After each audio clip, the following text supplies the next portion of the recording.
Hi, my name is Justin Patry and I work at Sucker Punch Productions as a lead rendering engineer. I'm honored and excited to be talking to you today about some of the techniques that we use to create a real-time samurai cinema experience in Ghost of Tsushima. If you're not familiar with Sucker Punch, we've been a part of Sony Interactive Entertainment since 2011 and are located in Bellevue, Washington, near Seattle.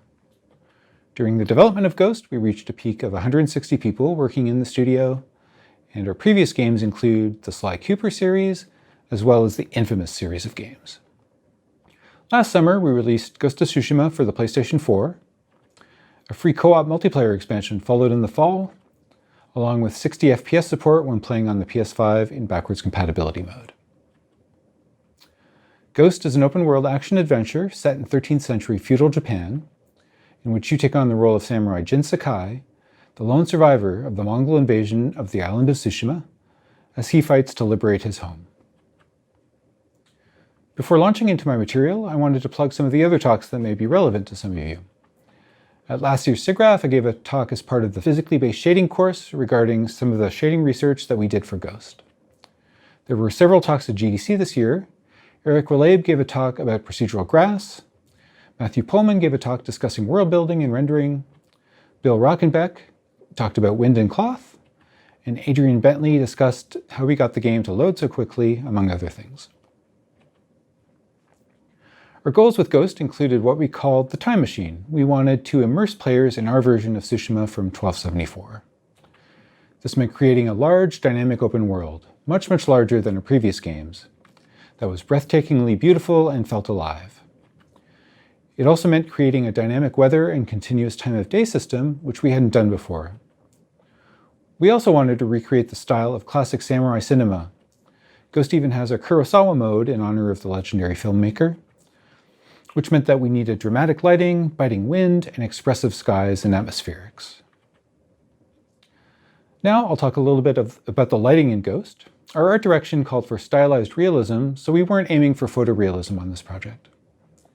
Our lighting models are physically based, however. They're energy conserving, they use the GGX Specular NDF with optional anisotropy, they use the Smith visibility function and Schlick Fresnel approximation. Diffuse lighting is Lambertian with optional energy conserving translucency and fuzziness models. Lights are authored using physical units, and we support energy conserving area lights. Our materials are authored using physically plausible parameters with some photogrammetry. This allowed our materials to respond to light in a consistent way. Our indirect lighting consists of dynamically updated spherical harmonics and reflection probes based on the current sky and directional light, plus local light transfer data. Speaking of skies, we used a physically based multi-scattering atmospheric scattering model for all of our atmospheric lighting, including clouds, haze, and particles. Our scenes are rendered in HDR and tone mapped using a set of custom techniques that were necessary to achieve our desired look. Since our goal was not photorealism, we do allow our artists to deviate from physical correctness at the lighting stage using a set of knobs that allows them to globally adjust various lighting parameters, such as ambient diffuse and specular balance, sky brightness, etc. This is typically done at the granularity of the weather and time of day states in our weather system. In this talk, I'll elaborate on the three topics highlighted here. So this talk will be divided into three sections. In the first, I'll discuss our indirect lighting techniques, first with regards to diffuse lighting, followed by indirect specular lighting. I'll then discuss our approach to atmospheric volumetric lighting, which was used to light our skies, clouds, volumetric haze, and particles. Finally, I'll present our tone mapping techniques, including our local tone mapping operator, our color grading approach using white balance and a custom tone mapping color space, as well as our simulation of the low light behavior of the human visual system to help render convincing nighttime scenes. Now let's talk about indirect lighting. We'll start with diffuse lighting. In Infamous Second Son, we used quadratic irradiance probes arranged in tetrahedral meshes to provide the indirect diffuse lighting for the entire world.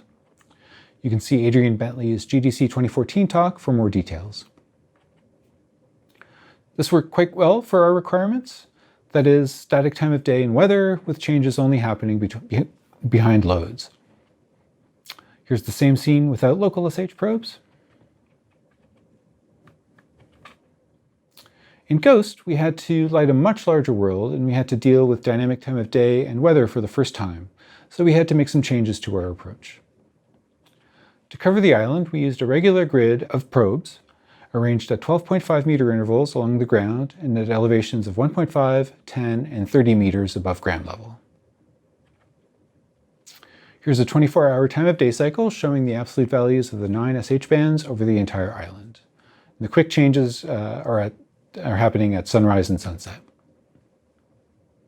The spacing of probes was too coarse to accurately light interiors, so we used tetrahedral meshes, or tet meshes, in places such as towns, villages, farmsteads, etc.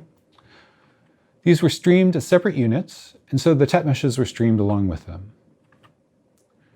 When loaded, the tet meshes override the grid and they blend at the boundary. In the foreground is the Golden Temple location from the game, and here you can see some of its tet mesh. This buffer shows the diffuse indirect lighting, and as you can see, there's a smooth transition between the regular grid lighting and the tet mesh lighting. Because of the game's dynamic time of day cycle and dynamic weather, we need to update our irradiance probes at runtime. So offline, instead of capturing irradiance, we capture the SH representation of sky visibility. Now at runtime, we compute the SH projection of the sky, and then update the probes by multiplying the sky luminance by the sky visibility. We then convolve the result with the cosine lobe, as you do with conventional irradiance probes. The result is used just like ordinary irradiance probes for the purposes of lighting. This approach works, but it gives direct skylighting only. That is, there's no bounce light from the environment. In Infamous, we'd experiment with radiance transfer matrices, which worked well for small worlds, but since they required at least 9 times the storage, they would have taken too much memory. And also taken too long to capture, which is an important consideration. So we opted for an approximation that's valid if the skylight is approximately constant over the hemisphere. We captured bounce light by effectively lighting the world with a uniform white sky using the sky visibility SH functions. We then project this radiance to SH to capture bounced sky visibility. At runtime, we multiply the bounced sky visibility by the average sky color and add that to the previous result.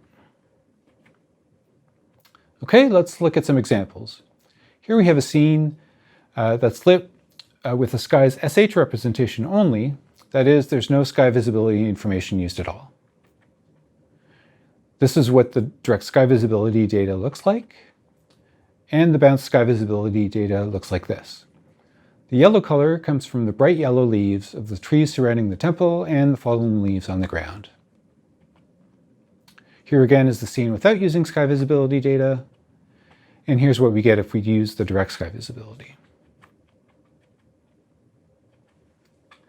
Adding the bounced sky visibility adds some yellow bounce light. However, bouncing skylighting by itself is far from sufficient. It's in clear weather, like in the previous example, most of the bounce light comes from the sun, so we needed a way to add this to our model. We wanted to avoid having to store additional data, so we asked ourselves if we could make use of the bounced sky visibility data.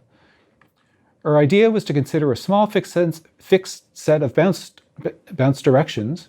This gave better results than assuming that bounce light was uniformly distributed over the sphere. By multiplying the SH representation of these bounce directions times the bounced sky visibility SH, and then by the sun or moon irradiance, we get an SH representation of the bounced light. This makes the rather large assumption that the cosine-weighted average sky visibility of the surfaces captured by the bounced sky visibility is a good estimate of their shadowing. And there are many instances where this isn't the case, but it proved to be a good enough approximation for our purposes. Okay, so what bounce directions did we use? We observed that in practice, most of the bounce light came from either horizontal or vertical surfaces, so we used imaginary ground planes and wall planes. We reflected the light in these planes. It turns out that the vectors RG and RW point in exactly opposite directions. We project the negated reflected light directions into SH, and here's what that looks like after de-ringing to make sure that they're positive everywhere. Then we scaled it by the light color after applying cloud shadowing, which is dynamic, so it isn't captured by the sky visibility. And we multiply this by the bounced sky SH representation and add it to the previous result. Here's a scene with no sun bounce, and here's the same scene with the sun bounce added. As you can see, it makes quite a dramatic difference. Here's another example, this time looking inside the temple. Here we're not using any sky visibility, so the lighting is very flat. Here's the direct sky visibility data and the bounce sky visibility data. Here again is the temple without sky visibility, and here's what we get if we use the direct sky visibility only. Adding bounce skylight brightens things up a little bit relative to the outside, while adding bounced sunlight warms it up nicely.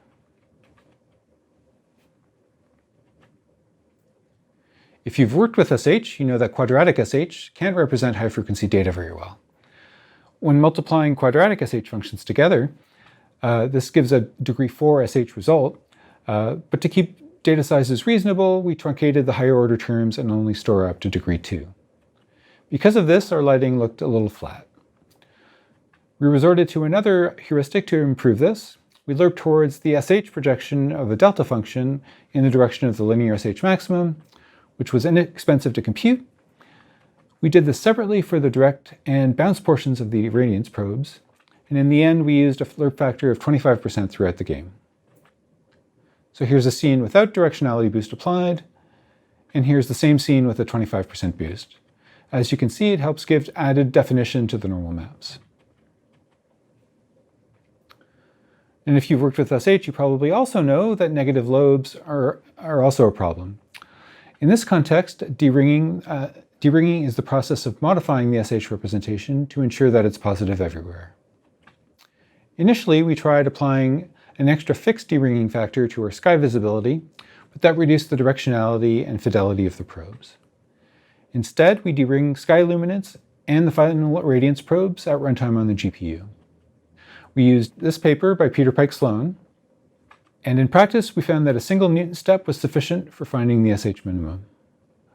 We used a binary search tree of depth 3 to find the minimum de-ringing factor necessary to ensure that the SH was positive everywhere. So the paper presents a new windowing function that gave sharper results than the old windowing function we were using in Infamous. As you can see here, where we're windowing the SH representation of a delta function. The red curve is using the old windowing function, while the blue curve is using the new one. Here's a scene that exhibits negative lobes near the window, which is fixed by runtime de-ringing. Note that the lighting in the rest of the scene doesn't change, since we de-ring each probe independently. Light leaking arises when a brightly lit irradiance probe leaks through an obstruction, such as a wall or roof, causing unnaturally bright lighting on the other side. This was a problem that we managed to work around in Infamous, mainly because we didn't have many interiors and problematic situations could be fixed by placing extra probes in the thick walls. In Ghost, however, there were lots of interiors, and they all had very thin walls due to the architecture of the period. We tried a variety of solutions to address this problem. We added cones to each probe to indicate which neighboring probes were occluded and should therefore not be sampled. We tried adding occlusion planes to probes to represent walls and other obstructions, and we tried low-res shadow maps. None of these approaches solved the problem to our satisfaction, and they also had very high performance overhead. We finally found a solution that was workable in terms of runtime overhead and extra authoring burden.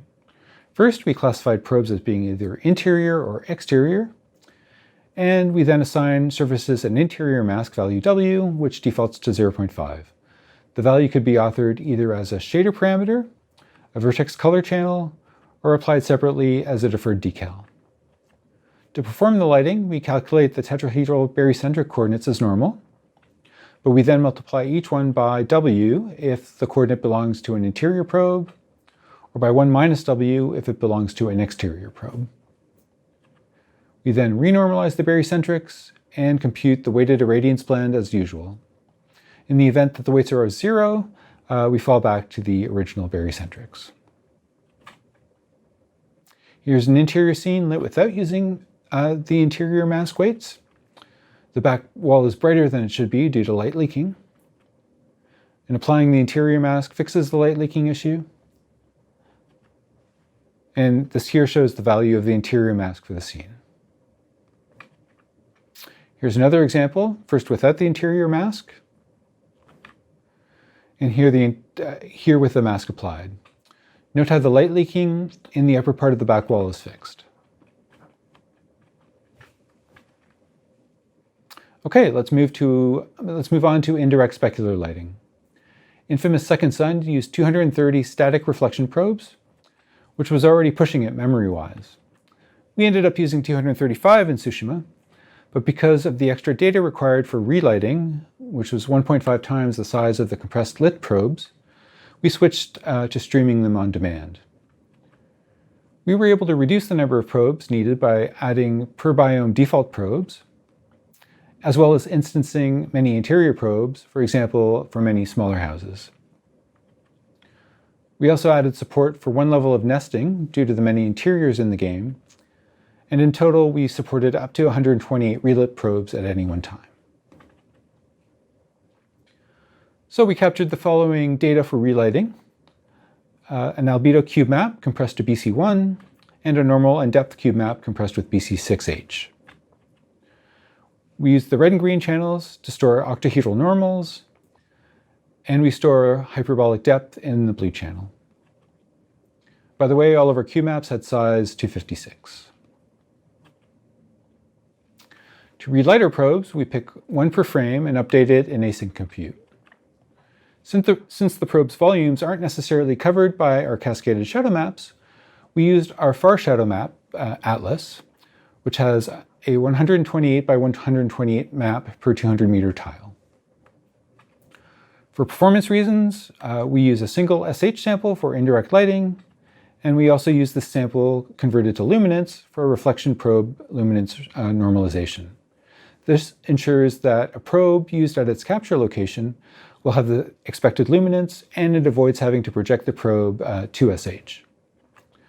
We pre-filter the probes using filtered importance sampling using the GGX NDF, and compress them to BC6H using Christoph Narkowicz's excellent open source compressor. This was very helpful in reducing the memory footprint, as well as preventing cache thrashing on surfaces like water, which have high gloss and very highly varying normal maps. One problem we ran into was that our interior probes weren't correctly shadowed, because our far shadow maps weren't up to the task, and this was partly due to their low resolution and partly due to the lotting of many buildings when rendered to the far shadow maps. We realized that our cube maps contain a lot of occlusion information since they store depth, so we used that for shadowing. When relighting a texel, we trace back towards the light to find the intersection with the cube map volume and sample the depth from the cube map at that intersection. We treat any sufficiently small value as being unoccluded, since we're using 1 minus Z depth. And to help soften the shadows, we sample in a 4x4 footprint and apply PCF filtering. So the technique's fairly crude, and we could improve the accuracy by taking multiple depth samples along the ray, but this version worked well enough for our purposes. Let's step through a few sample rays so you can get a feel for the technique. Here's our first ray, and it hit something, so that texel shadowed. Our next ray doesn't hit anything, so it's unshadowed. With this ray, we can see some of the problems with the approach, since it clearly should be shadowed, but according to its depth sample, it is not. Finally, this ray thinks it hit something, so it's shadowed, though if we kept marching beyond the volume spans, we perhaps find it to be unshadowed.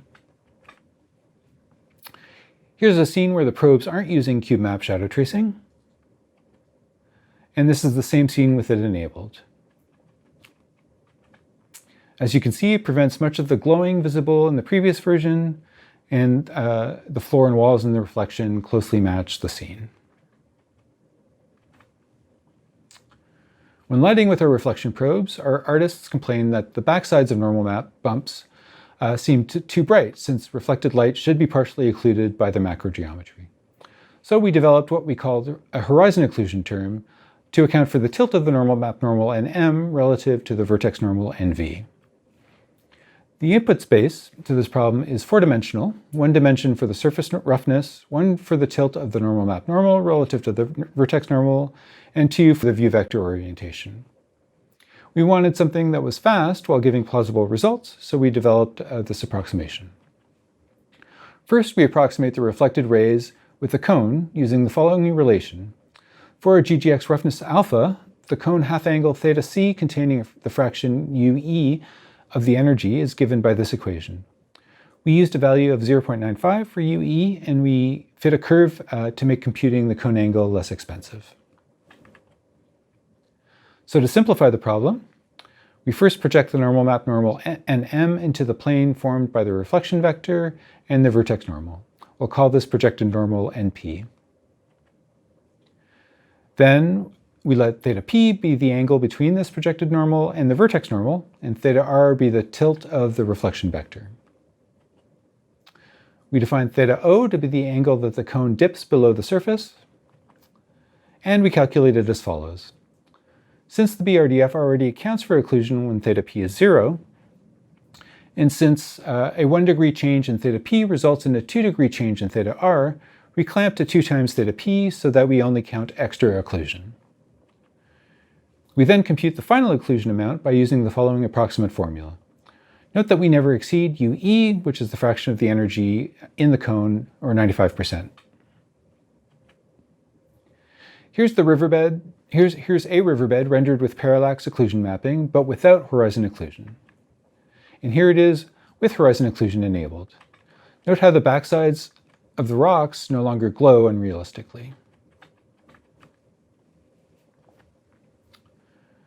We apply parallax correction to our reflection probes. That is, we model the reflected environment using an authored bounding box and compute the intersection of the reflection vector with that box, which gives us the cube map sample location. In the diagram on the right, the cube map was sampled from the point of view of the red camera, while the current view is represented by the blue eye. Let's say that the eye is DE units away from the sample location, while the camera is DC units away.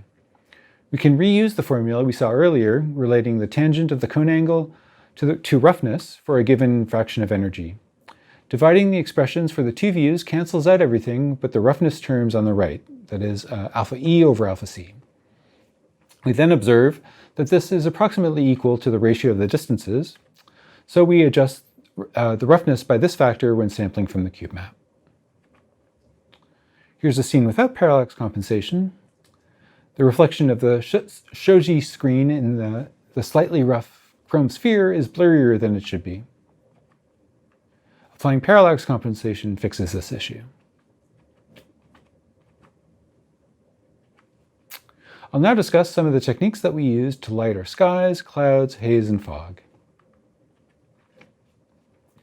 As is pretty common these days, we use pre-computed 3D lookup tables to light our skies. However, we also use them to light the atmospheric phenomena in the game, that is, the clouds, volumetric haze, and fog particles. The LUTs used for sky stored Rayleigh and in scattering, divided by their respective phase functions, indexed by altitude, directional light polar angle, and view polar angle. The LUTs include multiple scattering bounces, and are based on papers by Bruneton, Elek, and Yusuf. Since the 3D LUTs do not account for the azimuthal angle, we applied an analytic Earth shadow term at runtime. We ran into precision issues, especially at the horizon, when trying to use this LUT to light clouds, haze, and fog. So we added parallel LUTs, indexed in the same way, that store the scattered Rayleigh and me light at each point. These are the values prior to multiplying by the local density and divided by the phase functions as before. And this has units of lux and can be thought of as a kind of average irradiance at each point. When using these irradiance LUTs for lighting, we apply shadowing to the Mi irradiance and AO to the Rayleigh irradiance. This is because Mi scattering is strongly forward scattering, while Rayleigh scattering is much more uniform. Volumetric Haze samples the average sky visibility from the indirect lighting data and use that for AO, supplemented by the rain shadow map to prevent overly bright haze in interiors. Clouds render to a paraboloid texture in RGB 11F format, where the red channel stores the Mi scattering, which is then multiplied by the Mi irradiance from the LUT. The green channel stores Rayleigh scattering, which is then multiplied by the Rayleigh irradiance from the LUT. The blue channel stores the transmittance. This is the scene that corresponds to this cloud map, and here I've zoomed into the part of the cloud map that's visible in the center of the scene.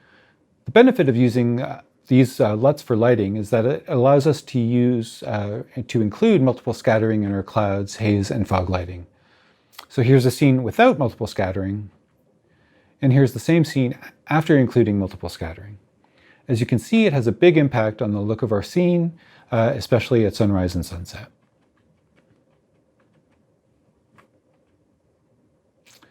Now for some implementation details. Each frame we resample the 3D LUTs into 2D using the current sun and moon angles.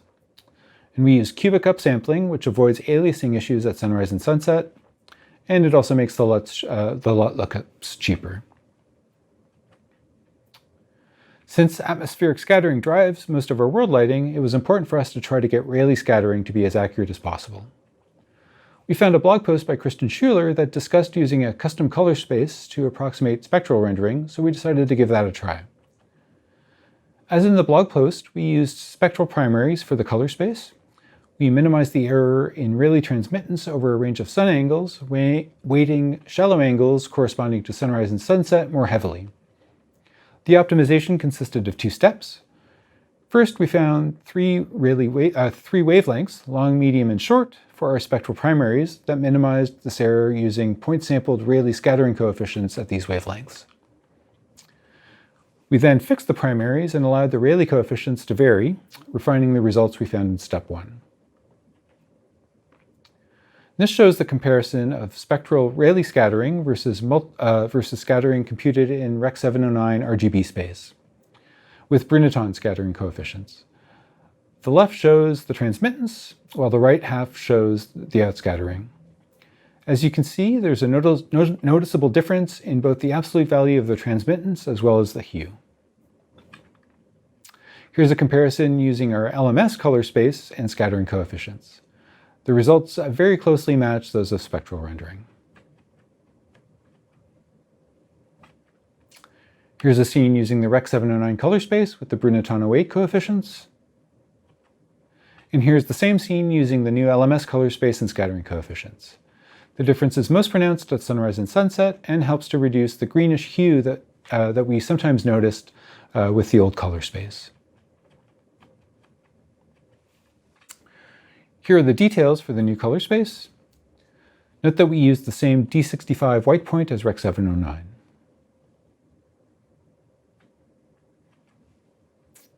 I'll now talk a little bit more about cloud rendering. We built on the ideas presented by Andrew Schneider in this course in 2015 and by Sébastien Hilaire in the physics-based shading course in 2016. As I mentioned earlier, we rendered our clouds to a paraboloid map that covers the entire hemisphere. For performance reasons, it had to be fairly low resolution, only 768 by 768. We used 3 of these textures, 2 that we blend between while scrolling in the direction of movement, and 1 for rendering time sliced over 60 frames to keep the overhead as low as possible. Because of the low resolution, we needed to reduce the cloud density in areas where the cloud position changed quickly in UV space. To do this, we calculate the derivatives of the radial cloud position with respect to the radial texture coordinate, and the angular cloud position with respect to the angular texture coordinate. Working in polar coordinates allowed us to find a relatively simple analytical expression for these derivatives. We then reduced the cloud density when the maximum of these derivatives was high. So here are clouds with density anti-aliasing turned off, And here's what they look like with density anti-aliasing enabled. Note that the noisy sampling artifacts and pixelated edges all disappear. The design of our phase function was very important in getting our clouds to look right. We used the Henry-Greenstein phase function, where the value of the asymmetry parameter g depends on how deep we are in the cloud.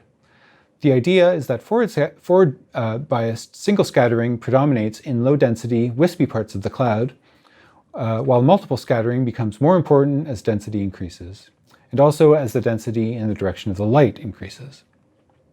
So we use a product of the transmittance to the light and the transmittance of the current ray march segment to lerp between backscattering when the product is 0 and forward scattering when the product is 1. This naturally produces the silver lining effect present on backlit clouds, as well as the dark edges that Schneider described in his talk without the use of his powdered sugar heuristic. Because backscattering results from multiple scattering, we scaled the brightness of the backscattering phase function by 2.16. And this value was found by simulating a dense me-scattering layer using our atmospheric multiple scattering model with an albedo of 0.9. Note that the limit for the scale is 4 in the case of a uniform scattering layer with albedo of 1, which gives a white Lambertian surface. Here are the clouds using only forward scattering, while here's what they look like using only backscattering. And combining forward and backscattering gives this result. And you can see the dark edges of the cloud are clearly visible here.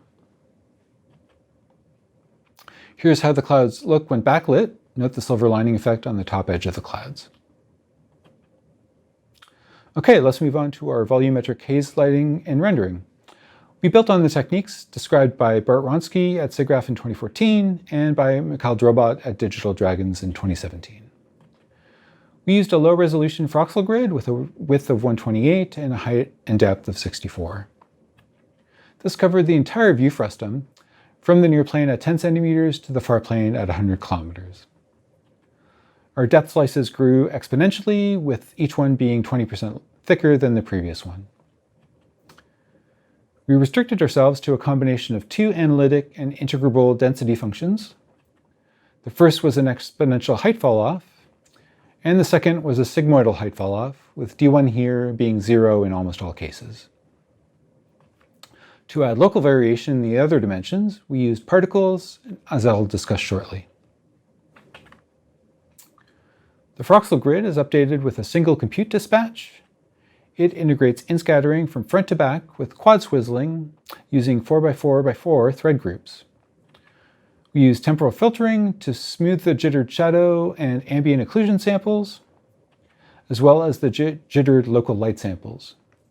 Using a single RGB11F buffer to filter the final light value resulted in objectionable banding. And this arrangement lets us use a different reprojection strategy for the local lights, and also lets us skip the lighting of occluded Froxels. Both textures are filtered at full rate, so the performance is about the same as sampling a single RGBA 16F texture before adding the early outs.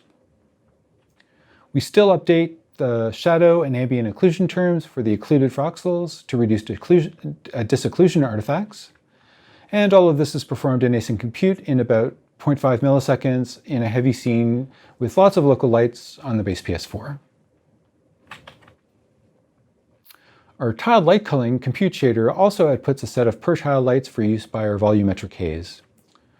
Divergence in the set of lights between threads has a big performance impact, so we adopted the flat bit array technique described by Mikhail Drobot in this course in 2017, which significantly sped up our shader, in some cases by nearly 2 times. As an interesting aside, for our forward shaded materials, we found that it was a little bit faster to use a list of sorted light indices instead of bit arrays, since the overhead of the light list was a little bit lower than iterating through the bit arrays. Our Froxel grid is very coarse, yet it covers the entire view frustum, and using the traditional approach resulted in very bad aliasing at the horizon and when using thin haze layers due to the undersampled density changes. We solve this by storing in-scattered radiance divided by the opacity, or 1 minus the transmittance. Because our density functions are analytic, we can recompute the transmittance per pixel and then apply it when compositing into the scene. This also means that we don't have to store opacity anywhere, so we're able to use an RGB11F format for the volume.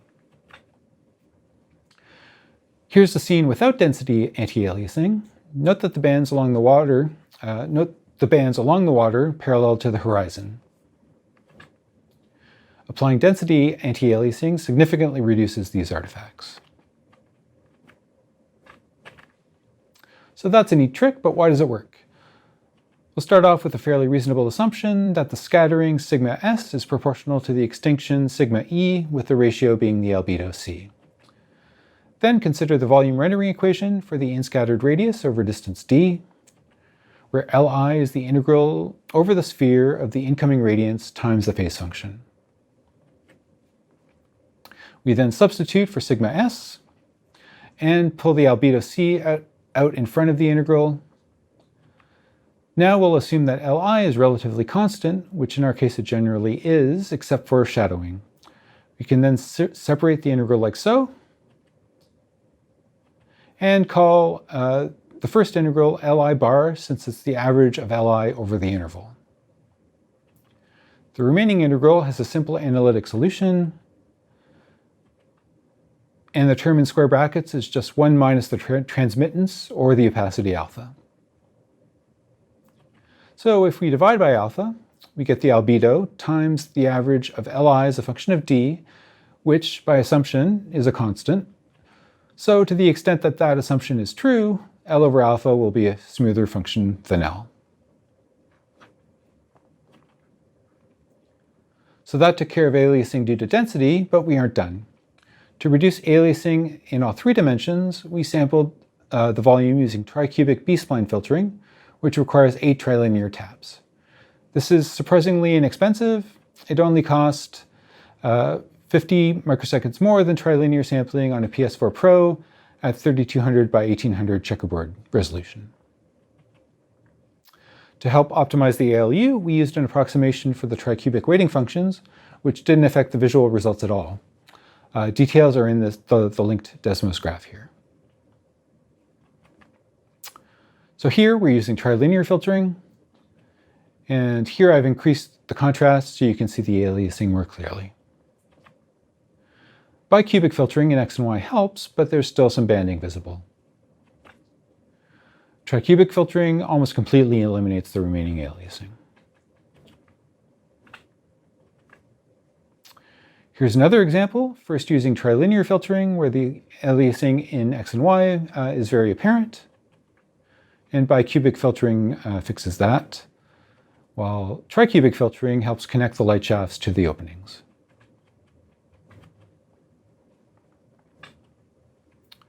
So as I mentioned earlier, we used particles to add local fog. We did this by adding an optional haze lighting model to our particles.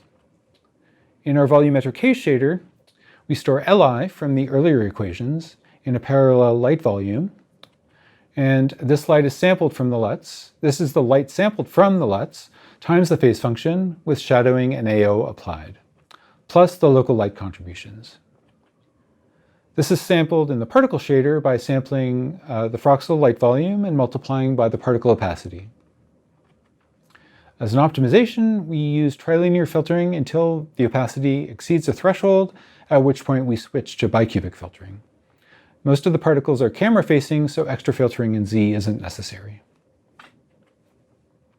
Here's a scene with particles lit using our standard particle lighting model. And here we've switched to the haze lighting model for the fog-like particles. This helps them fit better into the scene. After adding particle haze lighting, our FX artists complained that the particles were too hard to see when lit from the front. And this is because haze assumes single scattering within the haze layer and uses predominantly forward scattering. So to solve this problem, we added an inexpensive multi-scattering approximation term, which works as follows. On the CPU, we calculate the ratio of a backscattering phase function to the haze me function in the forward and back directions. We use the same Henyey-Greenstein phase function and a symmetry parameter of minus 0.15 to simulate multiple scattering, just like we did for clouds. In the particle pixel shader, we lerp between the two values based on the dot product between the view and light directions, which gives us a multi-scattering scale factor, RMS. We lerp from 1 to RMS based on the opacity of the particle and use the resulting value to scale the particle luminance. In practice, we reduce the strength of this effect for backscattering, especially, since the particles appeared unnaturally lit when lacking the full Mie color contribution. So here particles lit without the multi-scattering approximation, and here the multi-scattering approximation is on. As you can see, the particles gain more shape and definition. So in the final section of this talk, I'll discuss some of the tone mapping techniques that we used in Ghost. First, some words about exposure. In Infamous Second Sun and First Light, we struggled to maintain physically plausible diffuse albedo values for our assets. Our assumption was that the feedback loop between luminance-based exposure and albedo was largely responsible for this, and resulted in diffuse albedo values that were too dark, and therefore the specular component was too bright in relation. To help artists choose more physically plausible albedo values, we created a diffuse color reference chart, which you can see here. It's based on the reflectance spectra of a variety of objects converted to sRGB colors.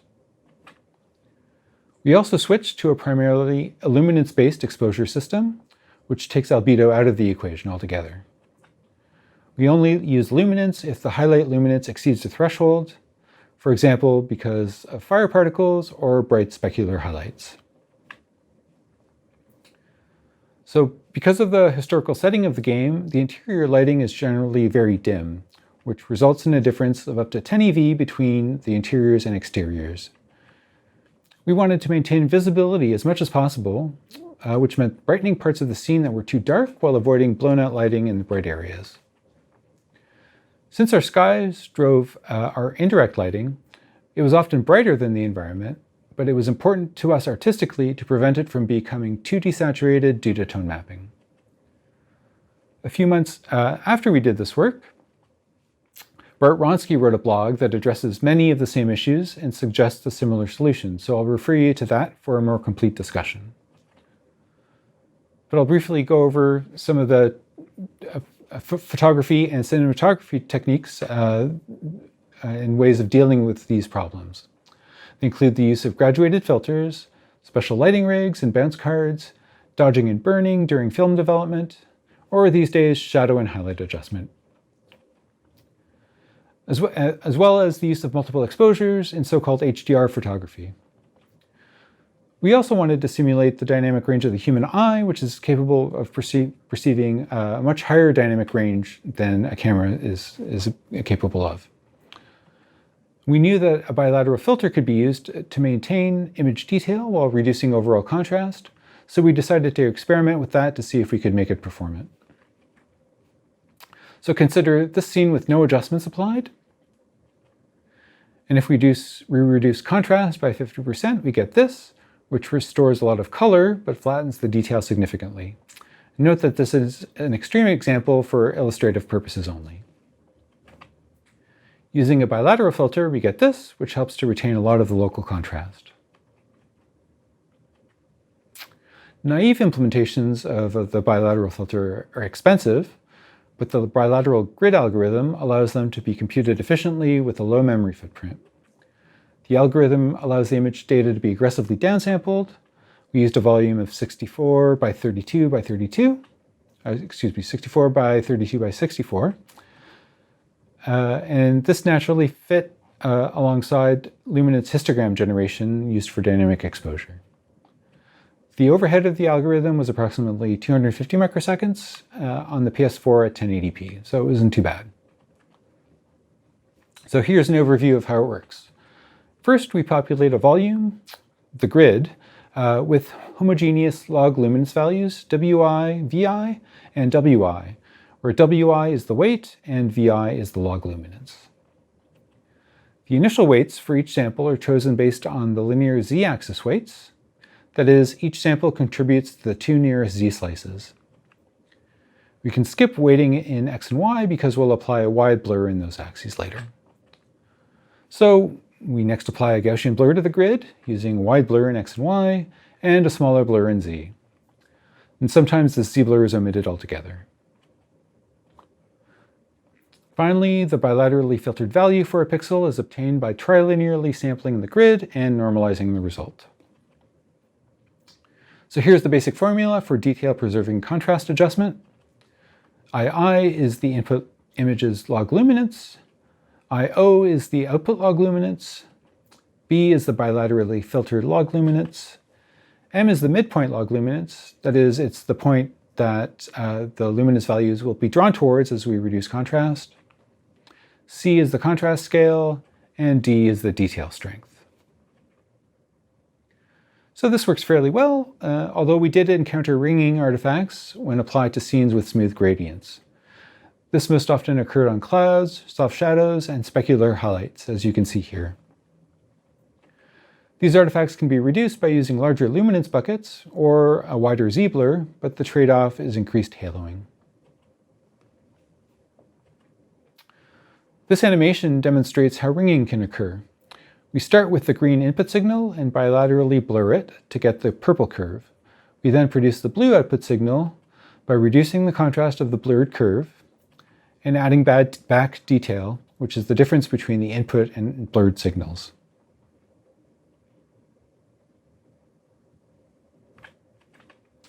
To eliminate these artifacts, we adopted a hybrid approach by blending between the output of the bilateral filter and a very wide 2D Gaussian blur. In the end, we used a weighting of 40% for the bilateral blur and 60% for the Gaussian blur. It's important that the 2D Gaussian be wide enough to avoid noticeable haloing. We used a filter with a radius of 13 taps, which was used on a 64 by 32 image. We then upsampled this to 256 by 128 using B-spline or using bicubic B-spline filtering, which avoided bilinear filtering artifacts and added even more blur. This animation shows a lerp between a bilateral filter and a wide Gaussian blur. Note how the ringing artifacts are reduced by mixing in more of the Gaussian blur.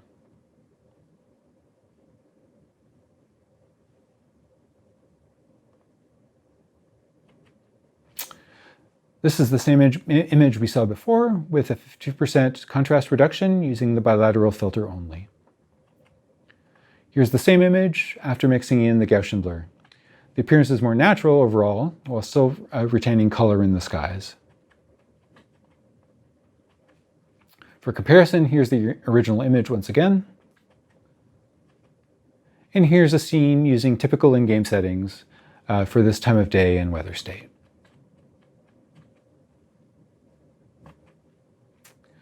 I haven't talked much about the D parameter in this equation, but it's possible to adjust local contrast by varying it.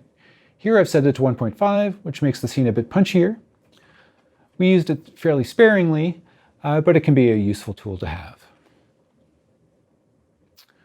So it's well known that per-channel tone mapping in the rendering color space clips saturated non-primary colors to cyan, magenta, and yellow. Here we're just applying the Reinhardt operator per channel to keep things simple. Note that we've also scaled the input colors so that no component exceeds 1.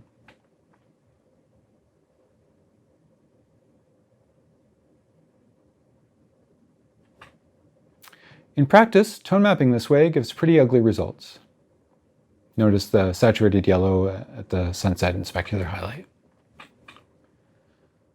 So during a conversation in 2017, Brian Karras mentioned that he liked the roll-off to white behavior of ACES-CG as a tone mapping space. So we decided to try that along with several other color spaces, including ACES-AP0, ACES-CG, Rec 2020, and DCI-P3. ACES-CG was just to be judged to be the best out of all of these, but we still felt that it bent reds too much towards yellow during tone mapping. So we adjusted the x-coordinate of the red primary from 0.713 to 0.75, and that gave us results that we were all happy with. So here you can see how ACES-CG bends the lines of a red and orange hue in input space towards yellow. By adjusting the red primary, this yellow shift is reduced. This animation shows how the color space is transformed by tone mapping in our custom color space. Note that there's likely still room for improvement here. Note how the colors near the blue primary are shifted fairly strongly towards magenta. So this scene is using ACES CG for tone mapping. Note the specular highlight in particular. Our art director really disliked how sunsets tended towards this yellow color when using ACES CG.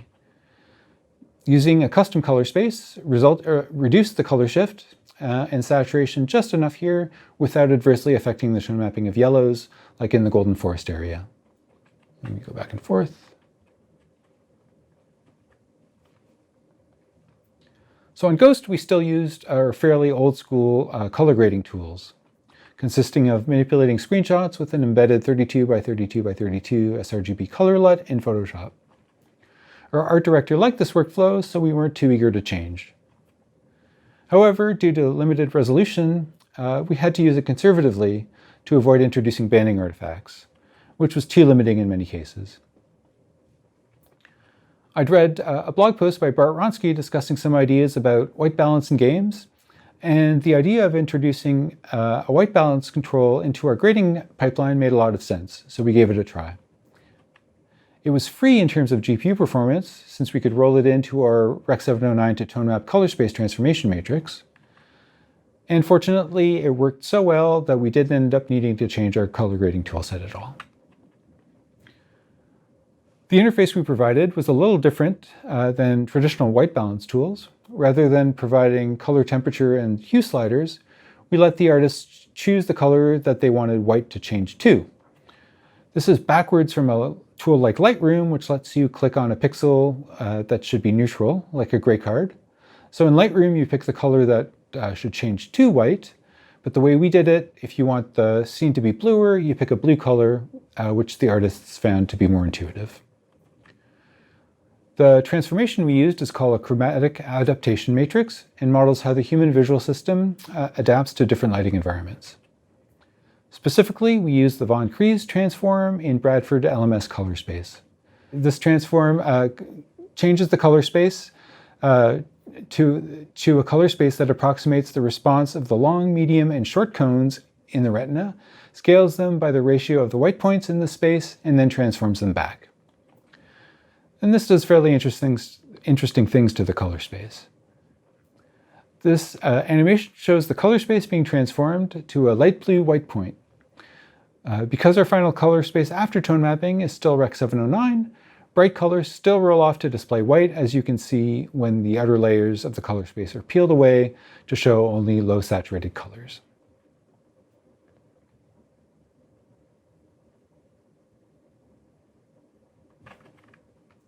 Here's the scene without white balance adjustment, and this is the scene after applying artistic white balance adjustment, where white was shifted to blue in the square in the top left. Let me go back and forth a few times. I'll now talk about one of the techniques that we used to overcome the challenges we faced when trying to render nighttime scenes. The first challenge was to make night feel like night and not just like a darker version of daytime. The second challenge was to make sure that the player was able to see clearly enough at night and so that they were able to play the game. So we came across some research in this area described in these two papers.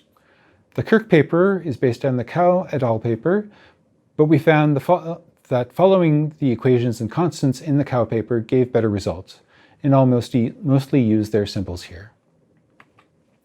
The research is based on models and measurements of the human visual system, so I'll briefly go into some of the background. So our retinas have 4 types of receptors, 3 types of cones, long, medium, and short, which are responsible for our regular color vision, and rods, which are more sensitive to low light levels and are monochromatic. However, human vision is 3D, not 4D, in most people at least, which is because the rods use the same neural pathways as the cones. The result is that low light vision is not black and white, but there's a color shift introduced by the rods as they take over from the cones, which is sometimes called the Purkinje shift.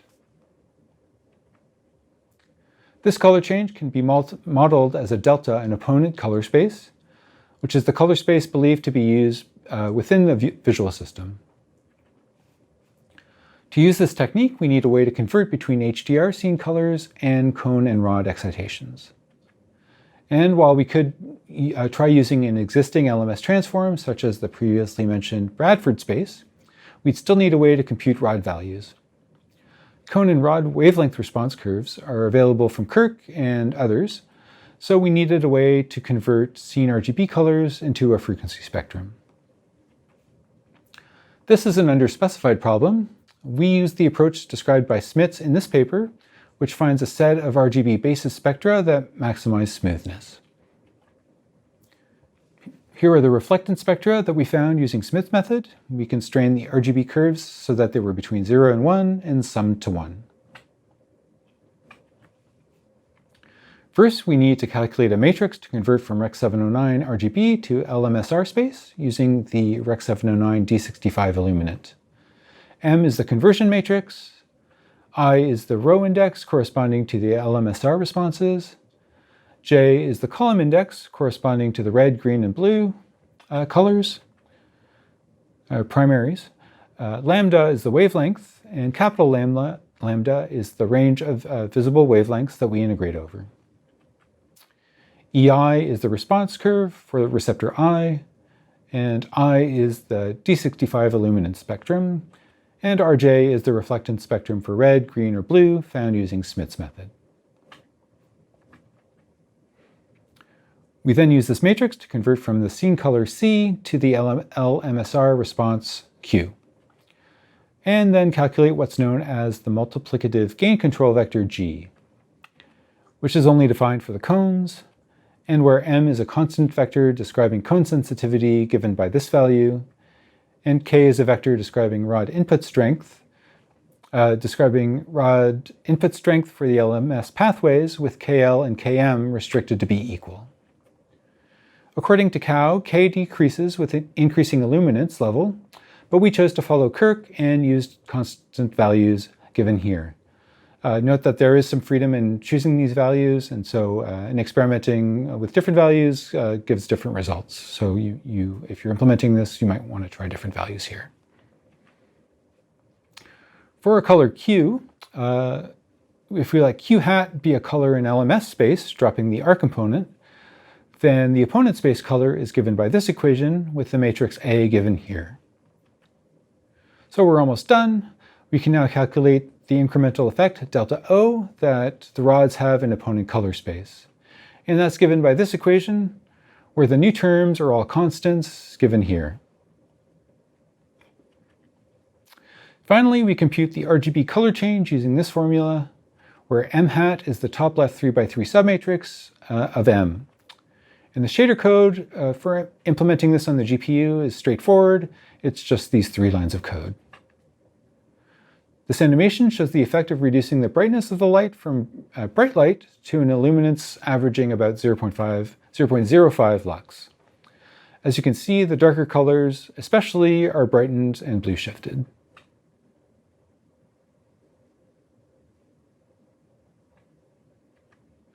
To show the difference again, here's the output without any color shift, and here's the color shift at 0.05 lux. Finally, here's an in-game example without Purkinje shift applied, and here's the same scene with Purkinje shift enabled. The average illuminance for this scene is about 0.05 lux again, and note how the dark areas are brighter after applying the Purkinje effect, especially the dark blue, water, and sky. So before wrapping up, I want to thank all of the following people for their help and support. And here are the references for the talk. And finally, I'd like to thank you very much for your attention. If you have any questions, my Twitter handle is @JasminePatry. Thanks again.